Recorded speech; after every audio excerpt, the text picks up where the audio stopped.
Strange lands, odd customs, and unfamiliar civilizations have become a common sight to personnel of the United States Army, men and women whose mission today takes them into once mysterious regions of a shrinking globe.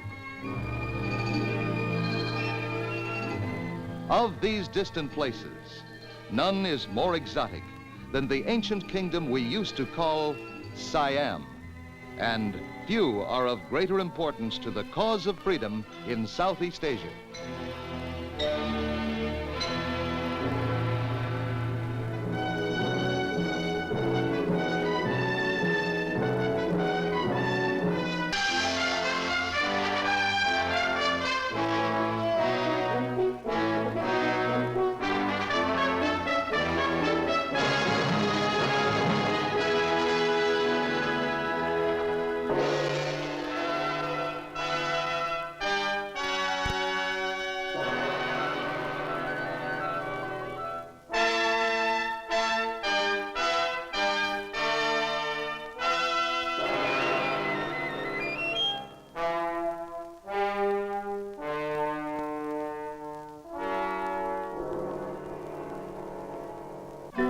The Kingdom of Thailand, which once appeared on our maps as Siam, is the home of a people whose recorded history goes back more than 700 years.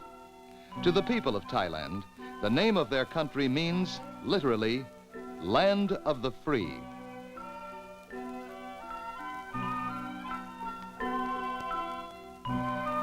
The country's location, almost completely surrounded by nations which have known independence for only a few years, makes it a key area in a peninsula threatened by communism. Thailand is a member of CETO, the Southeast Asia Treaty Organization, whose headquarters are in Bangkok.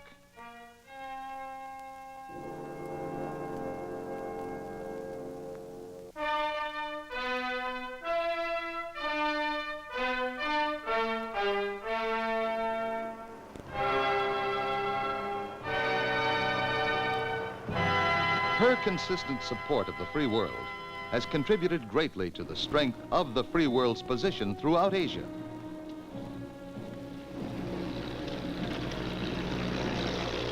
The Royal Thai Army boasts some of the best trained soldiers not only of Asia, but the world.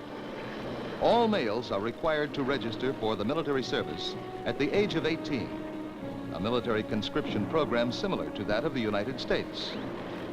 From this pool of manpower, the Thais have been able to construct an efficient, diversified military force.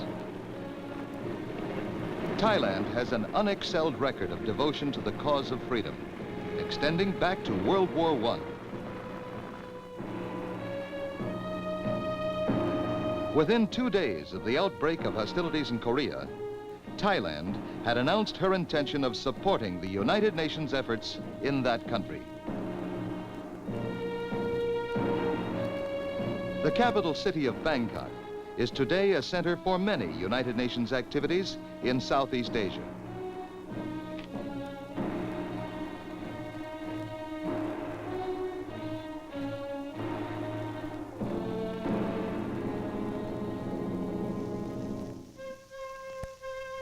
Throughout her long history, Thailand's primary goal, like other nations, has been to preserve her political independence.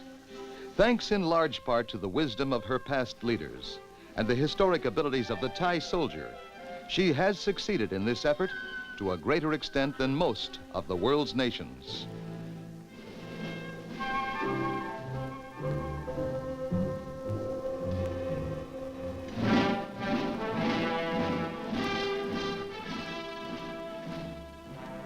Thailand's water transport system, an interconnected network of rivers, branch streams, and canals, is widely used to distribute agricultural products through heavily populated areas. In addition to the normal problems of defense, familiar to Americans, Thailand must also provide security for the villages along the country's 3,700 miles of inland waterways.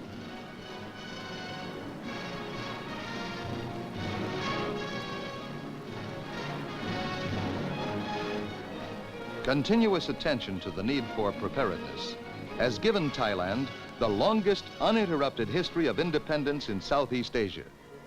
Thailand, in fact, was never really conquered, despite its temporary submission to the Japanese in 1941.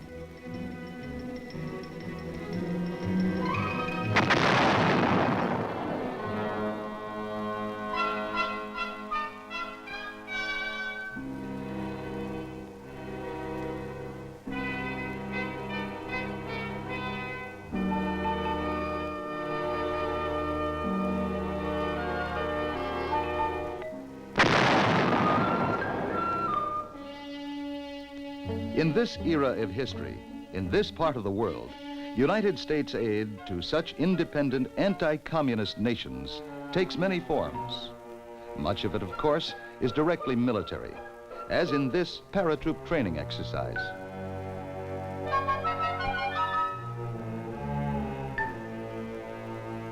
The units involved are the newly activated 1st Special Forces Group of the Royal Thai Army and the United States 1st Special Forces Group from Okinawa.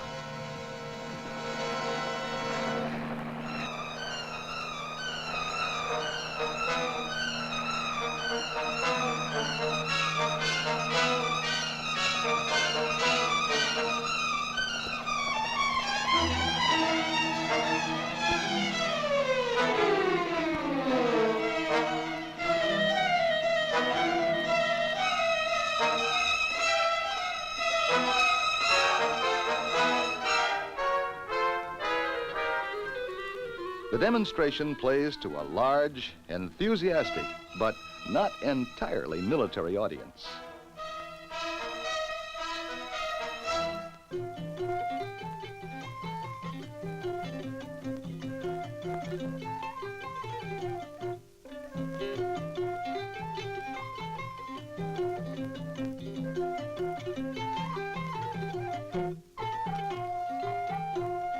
A slight miscalculation leaves one trooper literally up a tree, but with no harm done.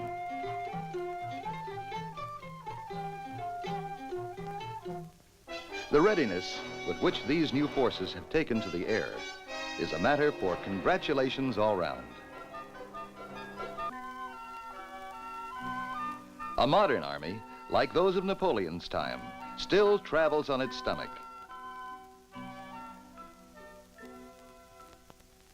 It also travels a whole lot faster, for security today often depends upon the ability to move troops to remote areas with a swiftness that would have seemed fantastic to military commanders of less than 50 years ago.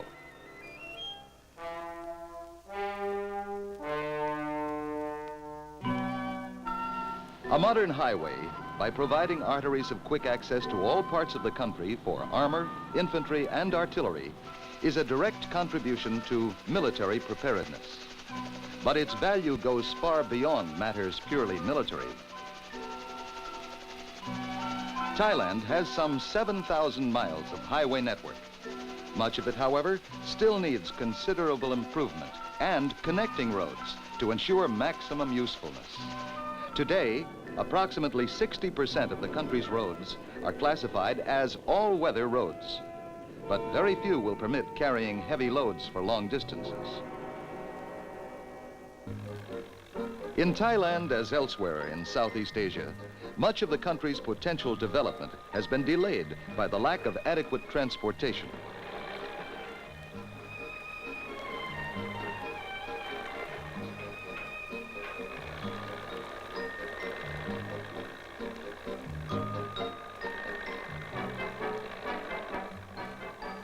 Road building, with limited equipment under difficult conditions, is a specialty of the United States Army Corps of Engineers.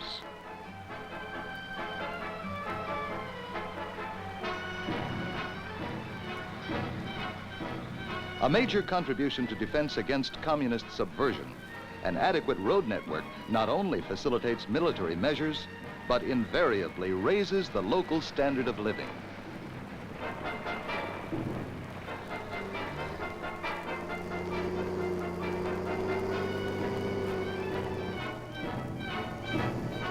The The Thai government's 10-year program for highway construction and rehabilitation, being carried on with United States assistance, has already proved its effectiveness in stimulating commerce and communication among the people of the country itself, many of whom have known little more of their proud heritage than what lies within a short distance of their own village.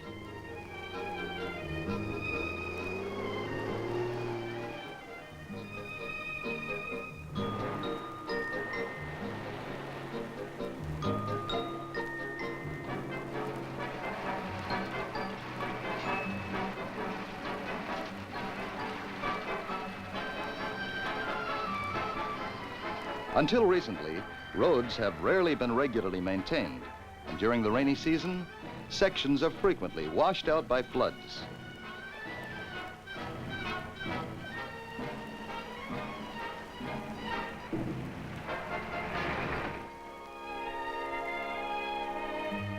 With the advent of modern methods and the latest models of American road building equipment, the road system is improving rapidly. The employment of local materials and local labor wherever possible gives the Thai people an opportunity to participate in projects destined to have a major effect on the economy of their nation.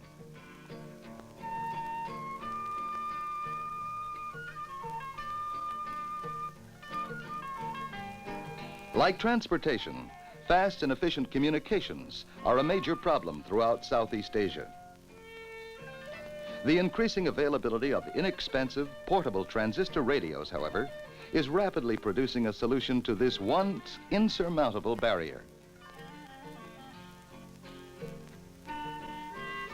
Radio broadcasting equipment, much of it part of the United States aid program, has become a key part of Thailand's plan for progress.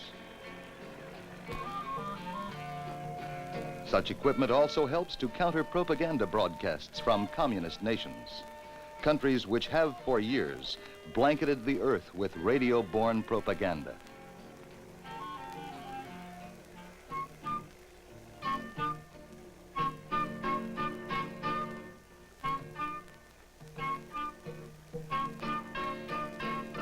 Thailand's borders include many miles of jungle-covered mountains.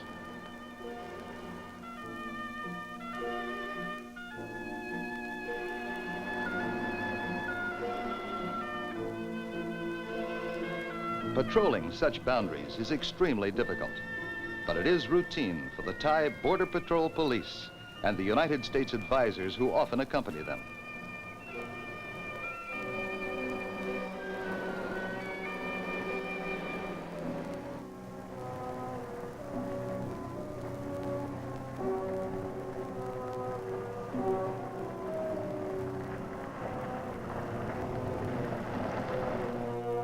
Travel in northern Thailand is never easy, and frequently downright uncomfortable.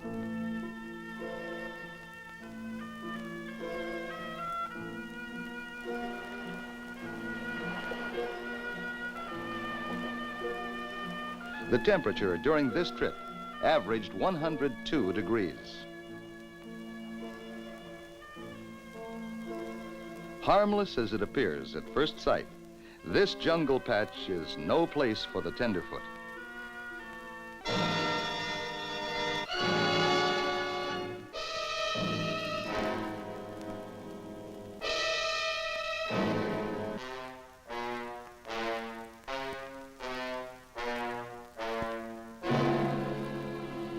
There are other jungles in Southeast Asia where the principal danger comes from gun-toting communist guerrillas. By comparison, an 18-foot python makes a friendly pet.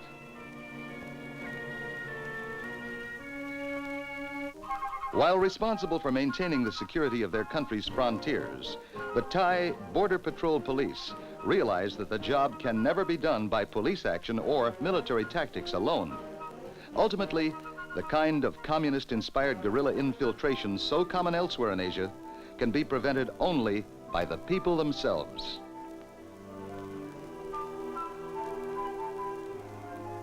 Routine patrols thus become an exercise in public relations as well as police duties.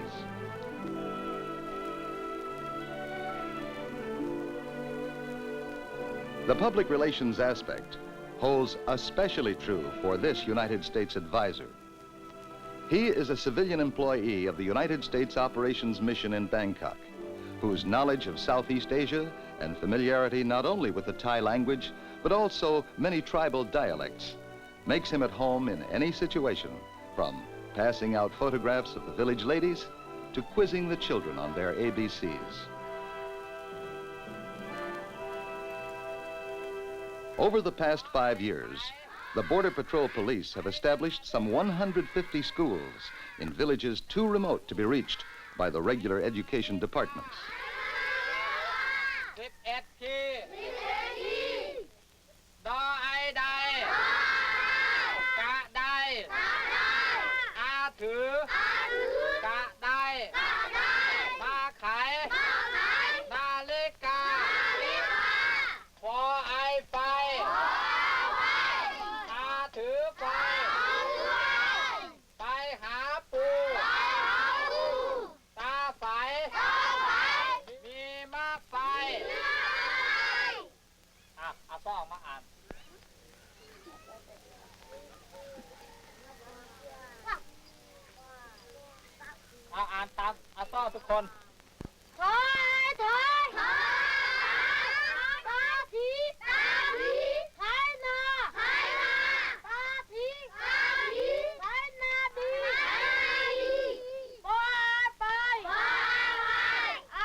The Border Patrol policeman must be a jack of all trades: teacher, doctor, sheriff, farm advisor, and general information man.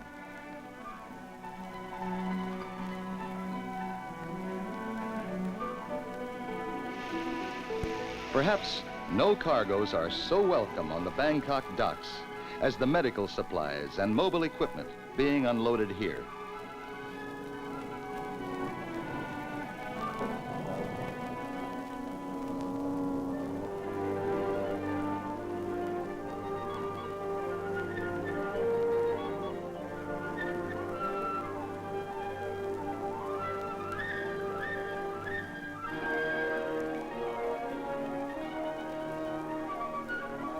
Basic to an adequate standard of living anywhere in the world is an efficient system of public health. Lacking hospital facilities, most rural inhabitants of Thailand must depend for modern medical treatment upon the services of mobile health units such as these, here being presented to the Thai Air Force by United States General Paul V. Harkins.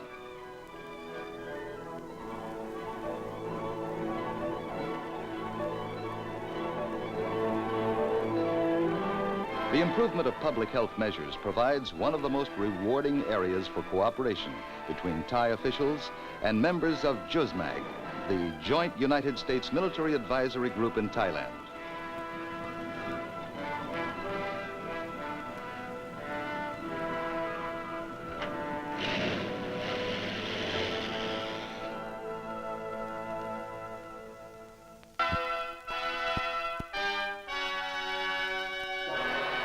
The campaign against illness and disease is planned and carried out with as much detailed precision and care as any military attack against a common enemy of the people.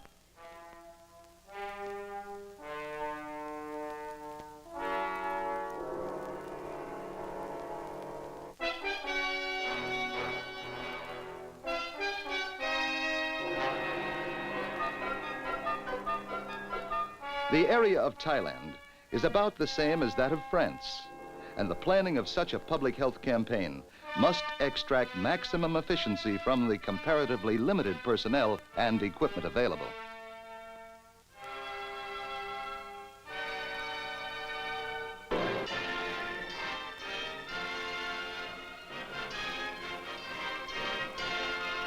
Its thrusts may extend from the low, frequently inundated plains of the south to the forest-covered mountains and foothills in the north. Basic Thai attitudes and traditions often serve to encourage the medical and sanitary measures introduced in this manner, and the various medical organizations working in the nation, both Thai and international, have found such efforts as these rewarded by definite progress in curbing and curtailing disease.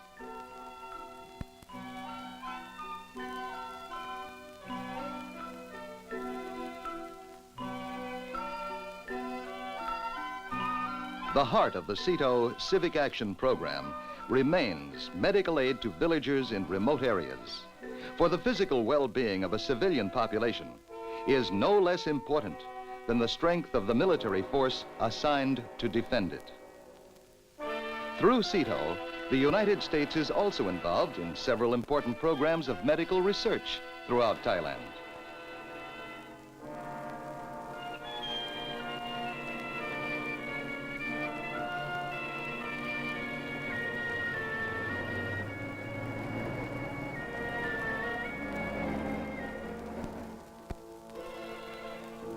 The problem of the transmission of disease is one of the first that the scientist must investigate in his attempt to fight it.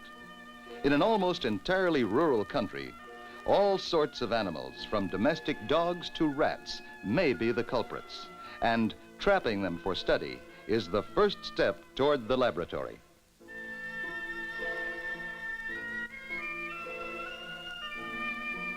For a comparatively undeveloped tropical nation, Thailand has unusually good conditions of health. Malaria, however, remains a major cause of death, and malaria is one formerly endemic disease with which modern medicine knows how to deal. It is only necessary to seek out and destroy the breeding places of the malaria-carrying mosquito. This is one major project of the entomology department of the CETO Medical Research Laboratory.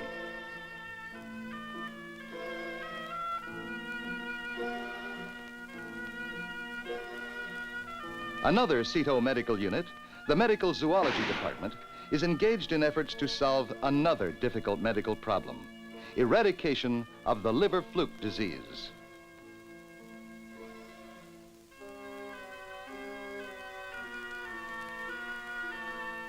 The parasite which causes this disease survives by passing from one host creature to another, and trying to discover which creatures serve as intermediate hosts through which it reaches man is intriguing work.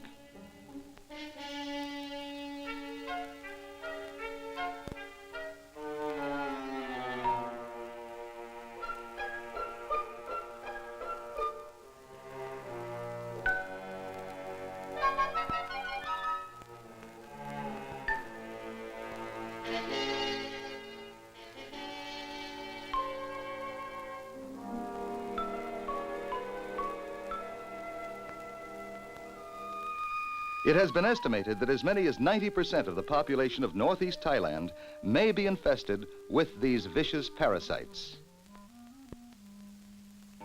Distasteful as it may seem to most of us, the liver fluke can be a fascinating subject to scientists because of its complicated life cycle. To reproduce itself, the liver fluke may have to pass from snail to fish to man and back again. To its victims, liver fluke infestation is an endless ordeal which eventually comes to drastically affect everything in life. Entering the human body through the eating of raw fish, the fluke may persist for many years, feeding on the blood of its victims. The result is an anemia, which makes the simplest physical act an exhausting effort for the unfortunate victim. Treatment is long and difficult. The conquest of the liver fluke disease, like the future of all progress in public health, lies not so much in the possession of the latest laboratory equipment as in trained investigators who are able to understand and evaluate their findings.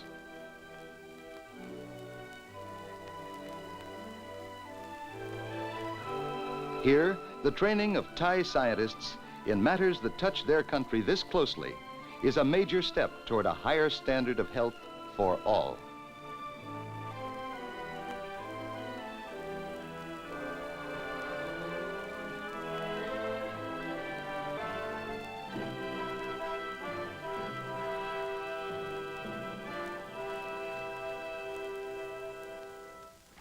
The irony of the liver fluke disease is that control should be a simple matter. All that's required is to cook fish before eating it. The problem persists chiefly in northeast Thailand because of the widespread taste for raw fish in the region.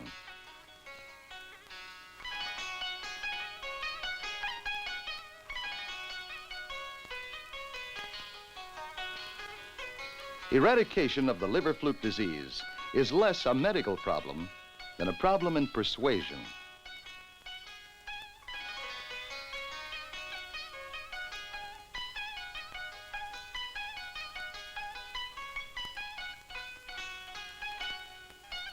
Despite their many problems, the Thai people are a fortunate people by the standards of Southeast Asia. Centuries of social and political stability have been accompanied by a standard of living which is the envy of most of Asia. Before World War II, the average income of Thailand's farmers was twice that of farmers in India or China.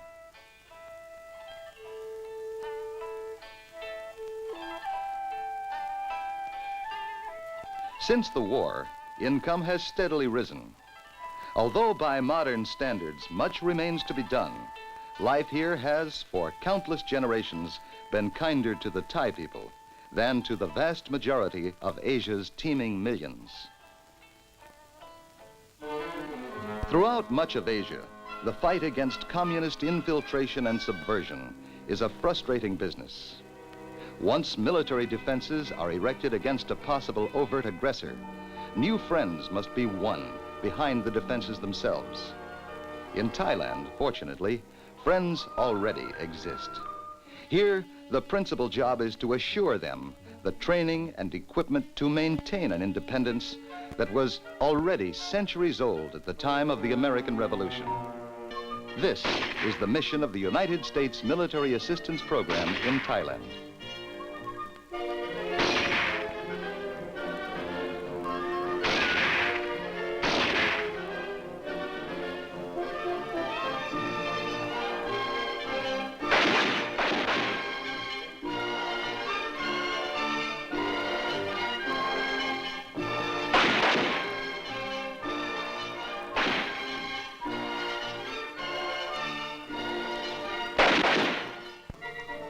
The people of Thailand have never been a warlike race, but so vigorous has been their response to aggression that they have lived for nearly 1,000 years an independent, self-governing life in the midst of a troubled continent. The purpose of the United States military aid program in Thailand is to help her to maintain that remarkable independence in the 20th century.